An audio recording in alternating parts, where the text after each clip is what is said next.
En el nombre del Padre, y del Hijo, y del Espíritu Santo. Ave María Purísima, pueden sentarse. Entramos ya en el mes de septiembre. Este mes de septiembre es un mes mariano. El 8 de septiembre, la Natividad de la Santísima Virgen María. El 12 de septiembre, el dulce nombre de María. El 15 de septiembre, los dolores de la Santísima Virgen María. Así que acordémonos de ella en este mes de septiembre, desde su natividad hasta el sufrimiento más cruel de la cruz, de las espadas, del dolor que ha atravesado su corazón. La epístola de San Pablo es toma del apóstol de San Pablo a los Gálatas y dice lo siguiente: hermanos, si vivimos del Espíritu, sigamos también al Espíritu. No seamos ávidos de vanagloria, hostigándonos y envidiándonos mutuamente. Hermanos, si alguno incurriere en algún delito, vosotros que sois espirituales, amonestadle con espíritu de mansedumbre, y cuídate tú, que también tú puedes ser tentado. Sobrellevaos mutuamente, y así cumpliréis la ley de Cristo. Porque si alguno cree ser algo, no siendo nada, él mismo se engaña. Mas pruebe cada cual su obra, y así tendrá gloria solo en sí mismo y no en otro. Porque cada cual llevará su propia carga. Y el que es enseñado en la palabra, asista con todos sus bienes al que le enseña. No os engañéis, de Dios no se burla nadie. Lo que siembre el hombre, eso cosechará. Y así el que siembra en su carne, de la carne cosechará corrupción. Mas el que siembra en el Espíritu, del Espíritu cosechará la vida eterna.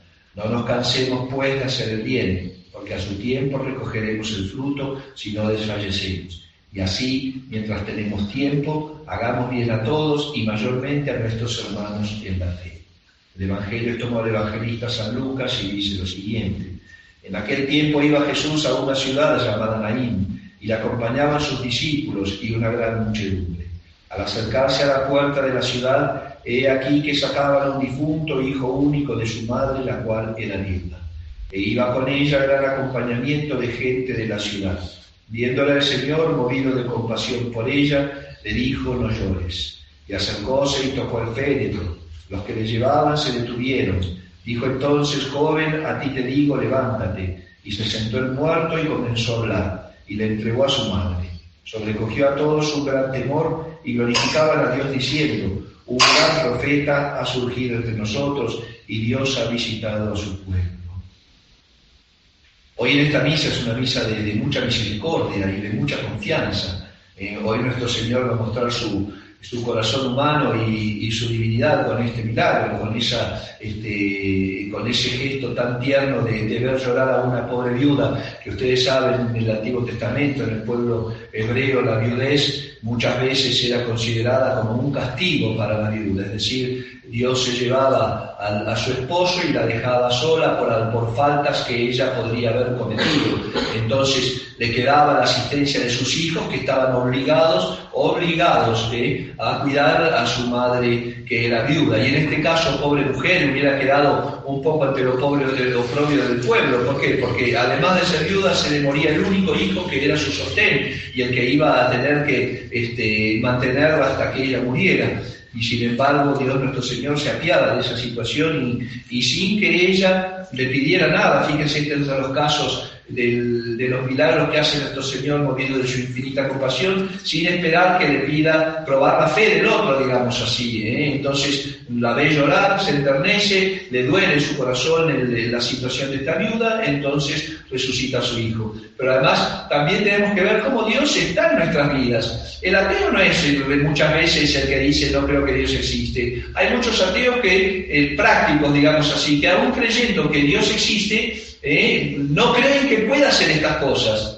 Es como un ateísmo práctico, digamos así. Sí, existe un Dios, pero Él está en su mundo, como el Dios de los masones, ¿no es cierto? El arquitecto del universo, que creó a todo el universo, deja al hombre aquí para que se las arregle solo y Él descansa. Y ese gran arquitecto descansa. Ese es el Dios errado y herético de los masones, no hay providencia en ellos. Y sin embargo, muchas veces el ateo práctico, digamos así, el que dice creer, pero en la vida práctica no cree en realidad que Dios pueda hacer estas cosas. En este caso, por ejemplo, la resurrección de este hijo de la única viuda, él venía de hacer un milagro en Cafarnaúm, que era el milagro de la curación del siervo del centurión.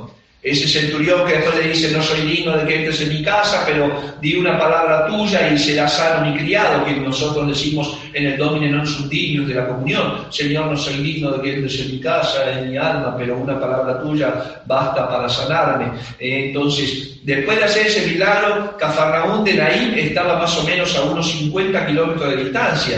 Fíjense el camino que hace nuestro Señor. Él iba a Naín a curar, a resucitar al hijo de la viuda. ¿Cómo es el corazón de Cristo, ¿no es cierto?, que podría haberse quedado predicando en Cafarnaúm? Y uno dice: bueno, no tenía que pasar a Naín. Nuestro Señor se levanta, va a Naín después de haber hecho este milagro del siervo del centurión, y va caminando por lo menos 3 días de camino para hacer esos 50 kilómetros entre Cafarnaúm y Naín. Y para encontrar ese cortejo, porque ni siquiera iba a buscarlo, va entrando en Naín y viene el cortejo fúnebre y allí se encuentran con Jesucristo. La importancia de encontrarse con Jesucristo en el camino de la vida, ¿no es cierto? Pensar que los monstruos del modernista, Bergoglio, hace como 2 años atrás decía que no, que cuidado, que había que tener temor de encontrarse con Jesucristo en medio del camino. Al contrario, la necesidad del cristiano, la necesidad del ser humano es encontrarse con Jesucristo, que le muestra el camino de la verdad. Por eso que dicha la de esta viuda realmente, y cuánto amor de Cristo y cuánta providencia de Dios tenemos que ver en esto. Nuestro Señor iba a hacerle ese milagro, a resucitar a su Hijo. San Agustín traslada del milagro de la resurrección de este Hijo único al milagro de la resurrección del pecador, que se va a confesar, del que vive habitualmente en pecado mortal y empieza a tener cargos de conciencia y después necesita vaciar el alma por la confesión y ser perdonado. Bueno, así dice San Agustín que fue este milagro. Es el milagro de la conversión del pecador, y dice: este milagro los ojos del cuerpo lo pueden ver, el milagro de la resurrección del hijo de la viuda, pero el milagro de la resurrección del pecador, del muerto por el pecado mortal, lo ve el que estuvo muerto. Fíjense qué interesante, muchas veces uno no entiende la vida de la gracia si no la vivió. Entonces uno se da cuenta de lo que es volver del pecado a la gracia, porque uno ha vuelto del pecado a la gracia. Entonces se entiende lo que es la resurrección de un pecador. Es un milagro inmenso.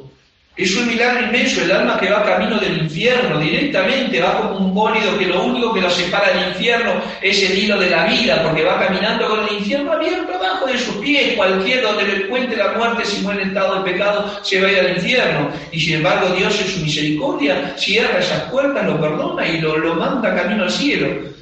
Por eso tenemos que entender también que Dios nos espera. Y Dios es misericordioso y además providente, y Dios así en nuestra vida siempre ha hecho lo mismo que hizo con la viuda, nada más que no hemos sido capaces de verlo.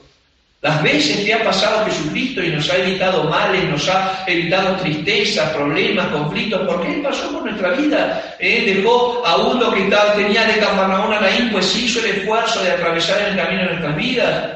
Y nosotros no queremos ver esa capacidad divina de Jesucristo nuestro Señor, de su providencia para realmente hacernos llevar camino al cielo. Por eso, aquellos que se condenan nunca van a poder decir que Dios los abandonó y que es culpa de ellos. ¿Por qué? Porque a ningún alma que viene de este mundo le falta la gracia suficiente para poder conocer la verdad y salvarse. Porque Dios no quiere la muerte del pecador, sino que se arrepienta y viva. Por eso dice San Pablo hoy en la Epístola a los Gálatas, que es la continuación del domingo anterior, de los frutos del Espíritu, y eso es la continuación de una vida espiritual. Y hoy San Pablo a los Gálatas le dice: bueno, lo que siembras, eso cosecharás. Eso no hay que olvidarlo nunca. Lo que siembras en esta vida, eso vas a cosechar. La gente se indigna de por qué me pasa esto, por qué me pasa aquello. Fíjate lo que estás sembrando. Si sembraste en la carne vas a cosechar corrupción. Si sembraste en el Espíritu, dice San Pablo, de eso vas a cosechar vida eterna. Primero el fruto del Espíritu, que es una gran paz interior, una gran paz de conciencia profunda. Una certeza de que Dios está en la vida de uno y que vamos por buen camino. Hijos míos, Dios no es objeto de burla. Deus non irridetur, dice San Pablo hoy. No lite errare, no te equivoques, no quieras equivocarte. Dios no es objeto de burla. No te vas a burlar de Dios, no se burla nadie. Por eso tenemos que entender bien estas cosas del Espíritu.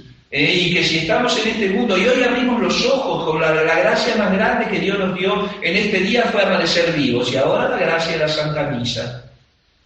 Por eso no tenemos que dejar de ver a Dios en todo y no creer que Dios no existe prácticamente, en la práctica. No seamos ateos prácticos, porque de Dios no se burla nadie. Dios no dejó de ser Dios, Él no deja su potestad. El hecho de que no venga y me parta un rayo después de un pecado no es porque Dios se hizo igual a mí. No es porque Dios renunció a su gobierno y a su providencia y a su divinidad. No me partió un rayo porque Dios es misericordioso y espera que me convierta. Y espera que me convierta, pero cuidado, dice las Sagradas Escrituras, tus pecados están contados. Va a llegar un día que Dios a tu último pecado te va a decir, bueno, hasta aquí llegaste. No tuviste más, ya no te doy más la gracia. ¿Por qué? Porque ya agotaste. Tenemos que entender lo que es la vía de la gracia y que de Dios no se burla nadie. No hagamos a Dios igual que a nosotros. A veces uno, para justificar las malas actitudes, hacemos un Dios a nuestra forma, como decía Nietzsche, este monstruo filósofo, pero que es una cosa muy interesante. El hombre en su soberbia creó un Dios a su imagen y semejanza.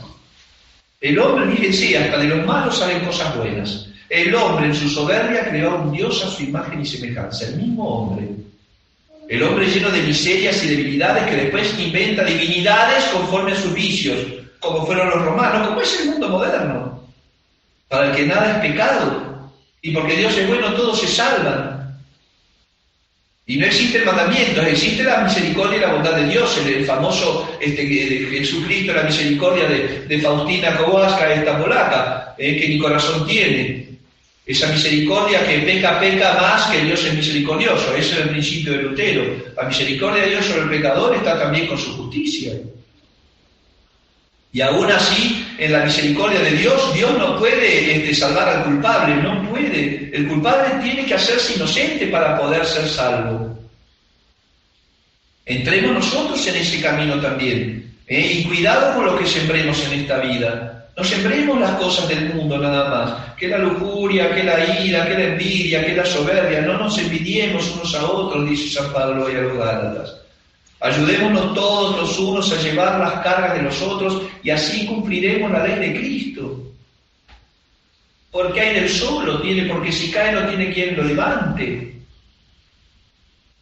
Hijos míos, la vida de la gracia es todo una vida que hay que mantener, como la vida del cuerpo, que se come, que se descansa, que se cuida la salud. El alma también hay que alimentarla con los sacramentos, hay que alimentarla con la oración, hay que cuidarla evitando las ocasiones de pecado, no tentar a Dios, no ponerle en ocasión de pecado, porque de Dios no nos burlamos. Y dejar que el camino de la vida nos cruce con Jesucristo y que Jesucristo se cruce con nosotros. Y no hacer como la gente, que yo les digo siempre, muchas veces en los sermones, cuando uno pregunta, ¿conoces a fulanito? Sí, lo conozco, pero no lo frecuento. ¿Conoces a Dios nuestro Señor? Sí, pero no lo frecuento. ¡Qué terrible! La soledad del pecador es terrible, es la muerte de este pobre joven. Pidámosle a la Santísima Virgen María que nos enseñe entonces a ver a Dios a través de todas las cosas, que Dios de los males es el único que puede sacar bienes para sus escogidos, y que Dios se sirve de lo que tanto reniega el hombre, de las persecuciones, de las enfermedades, de las angustias, de los problemas de fortuna, de todo, para sacar la conversión del alma. A Dios el cuerpo mucho le interesa para la salvación del alma, pero no para otra cosa. Lo que a Dios le importa es el alma. Dios es más Padre nuestro que nuestros padres. Dios crea en la concepción un alma inmortal. Eso no lo dan los padres. Los padres nos dan un código genético, carne y sangre, que al final después termina polvo de la tierra, como los elementos de la tierra. Pero Dios que creó esa alma la creó para Él. Así que imagínense cómo no va a ser providente. Pero no tentemos a Dios. No tentemos a Dios. Porque el pecador muere en su propio pecado, porque juega con el peligro y en él perece, porque juega con fuego y con fuego se quema. Cuando vimos a alguien saltando adentro de una hoguera que no se quemara, pues así el pecador que se pone en ocasión de pecado, tienta a Dios. Dios no está obligado ahí a sacarlo de esa ocasión. Pidámosle a Nuestra Señora, a la Santísima Virgen María, que nos enseñe a entender el camino de Dios en nuestras vidas. Que así como Dios nuestro Señor hizo ese camino de Cafarnaúm, que podía haber estado descansando para Naín, para encontrarse con esa viuda y devolverle a su hijo. La viuda ni se lo imaginaba, a lo mejor ni sabía ni había escuchado que Jesucristo existía todavía. Y sin embargo Dios se toma ese esfuerzo, digamos así, para ir. ¿Cómo no lo va a hacer más con sus hijos tan amados? ¿Cómo no va a ser más con sus hijos tan amados? Cuando le dice también el Evangelio, si tu hijo te pide un pan, un buen padre no le va a dar una piedra. Y si así fuera, yo no, dice nuestro Señor. Nunca. Tengamos confianza en el amor y la providencia de Dios y no tentemos a Dios también a su ira. Cuidado con lo que sembramos en el camino de nuestra vida. No sembremos en la carne, porque en la carne vamos a cosechar corrupción. Sembremos en el Espíritu. ¿Qué es sembrar en el Espíritu? Cumplir los mandamientos. Cumplir los mandamientos. Y si tenemos la desgracia de caer, pues arrepentirnos en el momento y volver a caminar en el camino de los mandamientos. Esa es la realidad, que Dios va a ir con nosotros. Como dice San Pedro, Dios pasó por este mundo dejando sus pisadas para que le sigamos.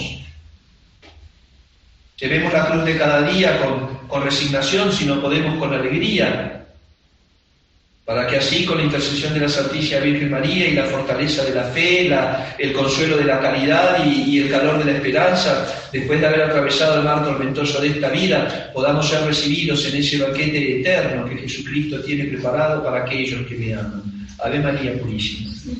En el nombre del Padre, y del Hijo, y del Espíritu Santo. Amén.